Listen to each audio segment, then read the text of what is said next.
Larry, can you just talk a little about getting a second look now at Arizona State and Arizona, maybe what you've learned and what advantages or things you might be able to do better this time around? It came close both times.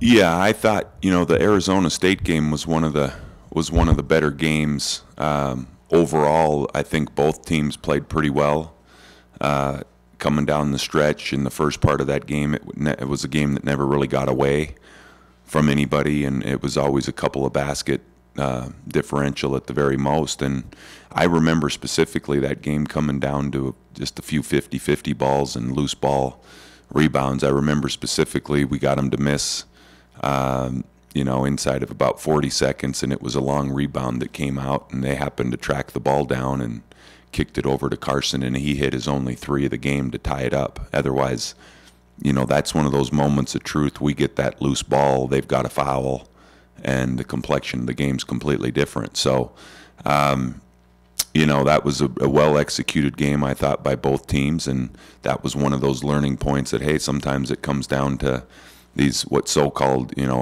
little things that end up being some big things. So they've gotten better as the years gone on, for sure. I think they've added quite a bit to their offensive schemes, and they've got a lot of great pieces. I mean, they've got the point guard that that's going to do what the point guard's supposed to do in this league, and a 2 and a 3 and a 4 and a 5. Felix at the 3 has been player of the week a number of times in our conference, and Bashinsky's had double-digit block shots, and Gillen's as good of a 4-man in our league that shoots the ball from 3, and then you throw those two kids in the backcourt into it, and it's a really nice blend for them.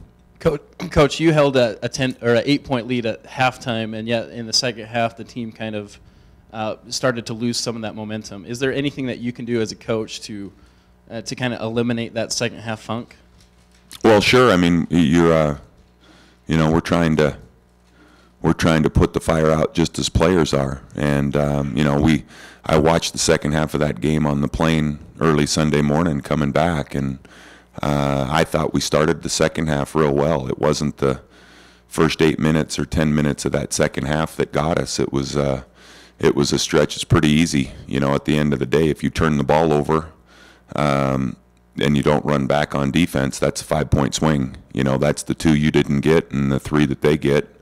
If you miss a layup and you've got a couple guys jogging back on defense, backpedaling against the University of Oregon, then they're going to, stuff it down your throat. So we can talk about that a lot and try to change as much as that as possible. And we'll watch some film this afternoon, show them where a game gets away. We did the same thing after Oregon State. The game of basketball it's pretty interesting. I think even as a coach, you watch it live, and it's so much a fluid game where it's about the next play. You don't have, like a baseball game where you run your defense out there and, hey, we're just going to focus on, I remember my little league, I was helping coach my kids in little league in San Diego, and it was all about getting everybody ready. Get down in the stands. What are you going to do if the ball gets hit to you? You have some time to think about it.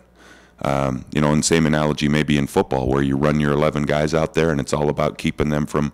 Basketball is really fluid, so it goes boom, boom, boom. You might have 3 possessions offense, 3 possessions of defense, and as a coach you're kind of living it, but you forget about, you're in the big picture. And then when you see it on film, that's what our guys need to see, to eliminate the 12-2 runs. We had 4 runs at Oregon State, and one of them was on our behalf where we outscored them 12-2. The other runs were 8, 9-point runs for them. And how do you put an end to those? Well, there's a lot of different elements to it. You need to be, I asked our team, how do we put an end to runs? And they all wanted to talk about the mental aspect of, we just got to really dig in and we got to execute and we got to, be down in the stance and do all those things. But, you also need to know personnel. And if a guy wants to drive right and that they want to drive right, we can't run out at them and let them drive right. And, when you're presented with an open opportunity, we need to use our skill. Our skill has to come into play, and we need to make shots when we're presented with them. I listed about 15 or 20 facets to the game, and you can't overcomplicate it and try to look for the one answer because it really comes down, as the Arizona State game did at the beginning of the season. Came down to getting a loose ball. So we're just trying to fix as many of those things as possible, keep our guys in the next play. And I think that's another way that you end some of those runs is instead of maybe letting some of the momentum get to you and carrying some of the previous action in your mind, it's about winning the next point. And so there's a lot of elements. We're talking about it. We're trying to improve on it.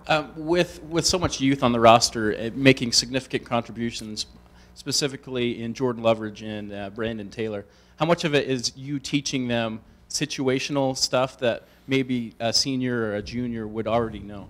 No, it's very valuable, that experience. I had breakfast with Tad Boyle in Eugene. They'd just played Oregon the night before. We played the Beavers 2 nights before, and we sat down. He's a friend of mine, and that was one of the discussions he was bringing to the table. And he kept saying, "Man, you don't know how much you miss a senior till they're gone." And he was making reflection on his previous year's team with 4 pretty good seniors that they lost.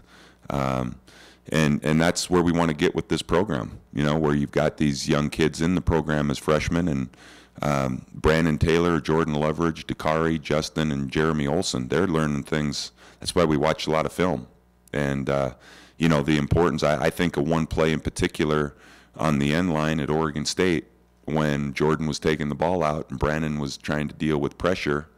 And it was a learning point for both of those kids. And then we didn't see that happen at Oregon. So they learned in the course of, being under fire in one game. And I thought it was much improved when we got to Oregon. But, you can practice those things, I think. But until you're presented with them in a game, you don't actually have the learning that you need to have happen. And all those freshmen keep soaking stuff up. They want to learn and they want to get better. So that's part of this process.